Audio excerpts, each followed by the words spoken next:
Eu já tenho uma convidada especial aqui no programa, são dois momentos especiais. Primeiro, a convidada que está aqui conosco e depois o conteúdo que a gente vai querer apresentar para você, telespectador, em que inclusive a nossa própria convidada ainda não viu. Aí, Motorinho está aqui, tudo bem? Seja bem-vinda, boa tarde, que satisfação, Revela. Boa tarde, Honorato, um prazer estar aqui novamente no Rondônia Urgente. E é uma surpresa a reportagem, mas para mim é uma honra muito grande sempre falar do meu avô Euro Torinho. E é uma data emblemática, né? Porque a Band hoje também vem demonstrando o divisor de águas na sua programação para a televisão brasileira, para a população brasileira como um todo, né? Como um canal de entretenimento com grandes investimentos. E hoje uma data também em que, se o seu avô estivesse vivo, ele completaria 100 anos, correto? Correto, um homem da imprensa. Um legado extraordinário. Isso, porque ajudou... Você conseguiu acompanhar uma parte, pelo menos, né? Sim. Embora você tenha ficado um bom tempo fora do país, né?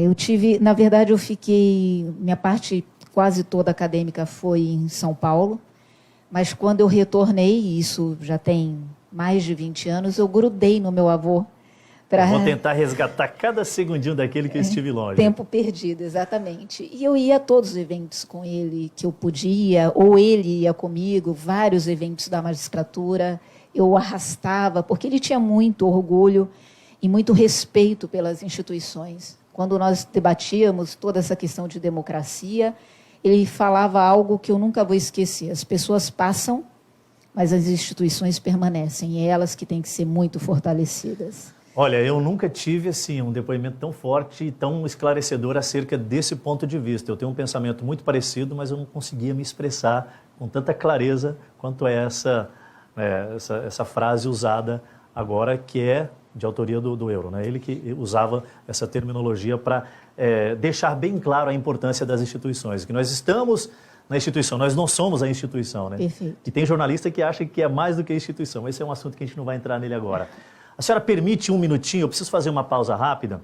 E a gente tem uma matéria que está finalizando agora, eu vou voltar do intervalo com essa matéria e depois a gente conversa um pouco mais, até para que você que acompanha o programa em todas as partes do estado de Rondônia, nós falamos para Vilhena, falamos para Cacoal, para Ji-Paraná, para Ariquemes, para Candeias, aqui para Porto Velho e para o mundo, e que porventura ainda não tenha um conhecimento, pelo menos superficial, da história e da trajetória deste grande homem da imprensa, da comunicação, a gente vai trazer aqui só um cadinho dessa história, eu tenho certeza que você vai se emocionar, tá? Pois bem, já estou de volta hoje com uma convidada especial para falar de um assunto super importante também, relevante, e que a gente tem que resgatar cada vez mais. Olha, quanto mais pudermos homenagear uma pessoa que tem um legado tão extraordinário na comunicação, e principalmente, olha, se me permite, nos dias atuais, em que a comunicação tem sido tão banalizada pelas divergências de ideologias e tudo mais, né? Porque parece que a comunicação deixou de ser comunicação para ser palanque político. A gente tem observado, né, colegas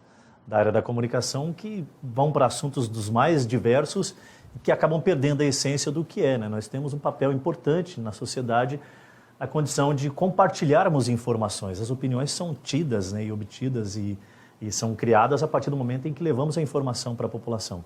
E, lamentavelmente, nos dias atuais, a gente tem um grande número de profissionais que parece que se perderam no meio do caminho. E acho que se tivessem visto um pouquinho do trabalho do que o Euro fez na condição de jornalista, de empresário da comunicação e tudo mais, eles refletiriam um pouco mais sobre este assunto, tá? Hoje, Euro Torinho estaria completando 100 anos. Com certeza um grande legado para a história do nosso estado. Não só do estado, do Brasil, tá? Muita história para contar. A gente vai falar um pouquinho sobre este assunto agora, porque a nossa equipe de reportagem colheu alguns depoimentos, tem um pouquinho da trajetória deste grande homem da comunicação. Euro Torinho, 100 anos, vai estar sempre vivo conosco, sem sombra de dúvidas, através do que ele construiu, né, e que deixou para todos nós. Roda a matéria, por gentileza. Amor, não tenho dúvida. Meu avô exalava amor. Carinho. Generosidade. Né? A maneira como ele encarava as coisas eram assim. Fineza. Eu nunca vi o seu Euro brabo ou nervoso, nem quando ele lembrava as coisas desagradáveis que passaram com ele, era sempre num tom brando. Simplicidade. Euro era muito simples. Ele tinha um dom, um conhecimento lastro, mas era um ser humano simples ao extremo. sabedoria, né? Acho que era um homem muito sábio, muito tranquilo, né? Acho que essa questão da sabedoria, do equilíbrio, uma tranquilidade.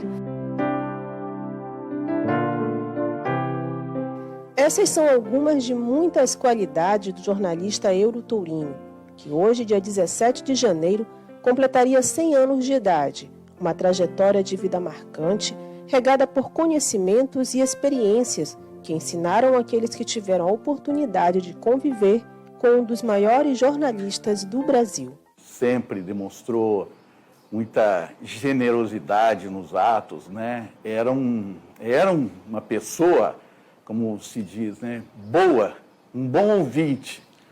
Né? E às vezes era a gente que queria saber das coisas e ele que acabava se interessando em querer saber das coisas da gente. A atividade empresarial dele em várias áreas, né?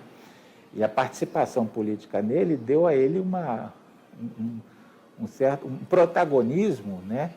Que permitia ele guardar uma memória, uma lembrança a partir de um patamar onde ele realmente contribuiu para as transformações.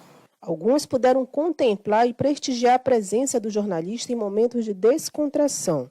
Eu era uma pessoa assim que é difícil até de falar.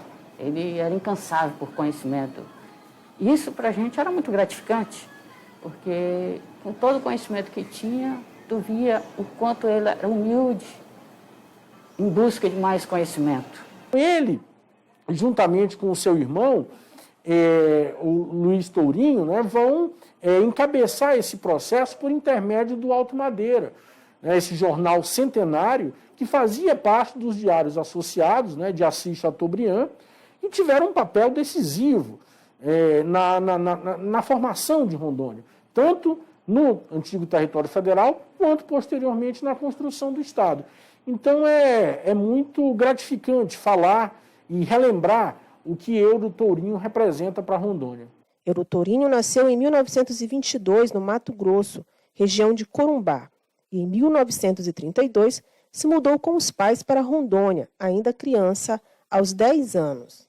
Um pioneiro no território federal do Guaporé, chegou na região quando aqui ainda pertencia ao Mato Grosso. No decorrer dos anos, Tourinho conheceu e fez muitas amizades com pessoas importantes, entre elas o jornalista Vinícius Dani. Emocionado, o filho de Marcos Vinícius Dani contou como foi conviver desde a infância com o amigo do pai. Quando nós colocamos aquela estrela, ele falou, ele com as pernas trêmulas, encostou-se naquela parede e falou assim, uma estrela na calçada igual aos astros de Hollywood, eu não mereço tanto. É um homem simples. Pude abraçá-lo sempre. Apesar da pouca convivência com a avó, a juíza Elma Tourinho fez com que cada momento fosse especial ao lado de quem admirava, amava e sentia orgulho de ter uma neta tão esforçada e exemplar. Eu tive pouco tempo de convivência com meu avô, porque eu não vivi toda a minha vida em Porto Velho. Mas ainda que eu vivesse, eu acho que seria pouco. Porque meu avô era uma pessoa tão rica de conteúdo, tão rica de experiências, de vivência, que se você passasse o dia inteiro com ele, você ia sentir falta de mais tempo. Avô, nós estamos aqui reunidos mais uma vez. Eu sou muito grata a Deus pelo tempo de convívio do meu avô nas nossas vidas. Então é isso. Eu sinto falta, a saudade é imensa, mas o amor que eu tenho aqui dentro é tão forte, é tão evidente, é tão expressivo até hoje que ele me completa nesse sentido de ter algo leve, de ter algo aquietado. Está aquietado aqui dentro. São muitas histórias marcantes, momentos de alegria, de companheirismo, de descontração. Apesar do semblante calmo e um tanto sério, Euro Tourinho gostava de farra. O encontro com amigos no buraco do Candiru não podia faltar, assim como uma boa música, um bom vinho e uma boa conversa. Euro Tourinho partiu no dia 25 de novembro de 2019, aos 98 anos. Apesar da ausência e saudade, hoje é dia de comemorar o centenário do jornalista que fez história no Brasil e deixou para sempre o legado do que é saber viver. De onde estiver, receba todas as felicitações neste dia tão especial.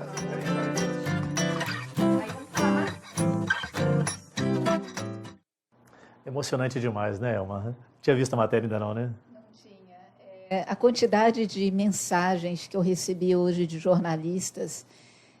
Meu avô sempre foi político, mas a política saudável, aquela que ajuda no desenvolvimento. Nunca foi político partidário, o que é muito importante para quem está numa função ou num papel de destaque social. E o compromisso dele era sempre com a verdade. Então, eu não me recordo de nenhuma pessoa que ao longo da vida tenha dito assim, eu tive que processar o jornal porque me ofendeu. Meu avô se preocupava muito em fazer o bem para as pessoas. Isso é ainda maior do que não fazer o mal. Olha o tamanho do legado. Estou falando de um empresário da comunicação que também militava na imprensa, escrevia e, inclusive, era o espelho da redação. Nem a instituição e nem o jornalista nunca se contaminaram. É importantíssimo hoje a gente conseguir estudar cada vez mais. Acho que poderia ser objeto, inclusive, para as academias que levam a informação e que preparam os nossos novos comunicadores, comunicólogos. Eu acho que referências positivas como essas precisam ser aprofundadas. Você, por exemplo, a senhora, me permita, né, juíza, militou para um outro caminho. Ele, em algum momento, quis influenciar para um outro segmento? Como é que foi constituído isso dentro de casa? Nunca. Tio Eudes Tourinho, que é médico, que todos conhecem, que é outra referência da família Tourinho aqui em Rondônia, falou isso numa entrevista no sábado. Vovô nunca interferiu na escolha de ninguém. Ele queria que nós fôssemos felizes. Então, nós temos médicos, juiz, jornalistas, servidores públicos, cada um seguiu o caminho que achou melhor. Mas claro que ele tinha muito orgulho do fato de eu ter chegado numa posição que é tão difícil, não só pelo esforço do estudo, mas pelo que ela representa à sociedade. A magistratura hoje é responsável pelas grandes decisões do país. Tem fatores, assim, elementos que apimentam mais isso que a senhora traz para nós, né? Não só o fato de chegar a atuar na magistratura na condição de juíza, mas juíza, né? Que a gente sabe que é um mercado que busca-se cada vez mais para que as mulheres tenham uma condição, e hoje a senhora é um exemplo, né? Menos de 1%, Honorato, dos inscritos passam. Tem concurso que é cerca de 0,5% são aprovados. No meu foram aprovados 8, eu era a única mulher. Eu sou a primeira mulher presidente da minha associação, da Associação dos Magistrados. Mas eu não cheguei aqui pelo gênero, eu cheguei pelo mérito. Então, eu reforço muito isso. Como meu avô traz esse legado de muito trabalho, né? Ele chega ao Estado aos 10 anos de idade, em seguida o pai dele falece, ele, menor de idade, vai cuidar de um seringal com muitos funcionários, toma conta. Desde lá, para a gente fazer um gancho com essa questão ética, quando ele consegue deixar equilibrado o seringal, ele quer expandir o seringal e pensa em fazer um empréstimo. E, na época, ele fala isso numa entrevista que eu tenho no YouTube, conversa com os tourinhos, e aí falam assim para ele, aqui não tem empréstimo, você vai ter que ir para Belém. Só que se você for lá, você vai ter que molhar a mão de alguém que libera. E ele fala, eu não vou me sujeitar a isso. Para quem não entendeu molhar a mão, eu vou ter que pagar uma propina, vou ter que dar um benefício. E ele não se sujeita a isso. E é quando ele compra o bilhar, que tinha, acho que 8 mesas, 6 francesas e 2 alemãs, enfim. E os amigos iam lá jogar nesse bilhar, e era muito próximo do Alto Madeira. Então, nos momentos de intervalo, ele ia até o Alto Madeira, conversava muito, sempre foi muito instruído, um devorador de livros, e começam a convidá-lo para escrever, e ele lança a primeira coluna. Ele foi um colunista social antes de ser dono do jornal. Autodidata. Autodidata. E a história, rapidamente, do jornal, ele não tinha interesse em comprar, depois virou, inclusive, um jornal, porque o Assis Chateaubriand ele queria ter um jornal em cada capital, em cada cidade importante.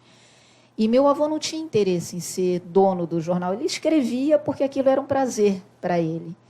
E só que, na época, existia grupos políticos, e que a história é lá de trás.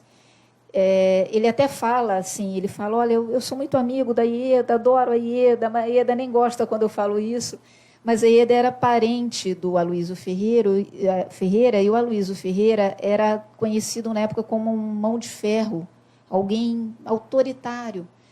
E meu avô não achava isso bom para o Estado. Ele conta, inclusive, de uma certa feita da transferência de um casal que o marido foi para um local e a esposa para o outro. Foram separados por conta desse enfrentamento. Então, ele achava que tinha que ter alguém com um trato melhor, com uma habilidade maior, que era próprio dele. E ele se opõe a essa venda para esse grupo do Aloysio Ferreira, e o representante do jornal chega aqui e diz, então, já que essa questão toda foi criada, então você quer ser dono do jornal? E ele, que isso? E aí que ele toma o susto e não foge da raia, que também era uma característica dele. Encara o desafio e virou 100 anos. E a história está aí marcada, registrada, exatamente, com tudo que pôde ser feito através de uma oportunidade, né? Embora não seria a sua gana, né? O seu desejo, a sua ambição, mas acabou pintando. E eu acho que também já fica um exemplo, né? Olha, se a oportunidade aparece, por mais que você não tenha nos seus planos, encare o desafio. Perfeito. E com muita maestria o Eutourinho fez isso. Olha, homenagens que a gente observa que foram feitas, eu consegui dar uma olhadinha hoje superficialmente e eu gostaria que se tivesse mais algumas, a senhora me passasse por gentileza. Ali a rua do Buraco do Candiru, que é uma confraria, uma conveniência que existe, onde grandes amigos da comunicação, né, se encontram, acabou levando o nome, né, para a Alameda Eutourinho.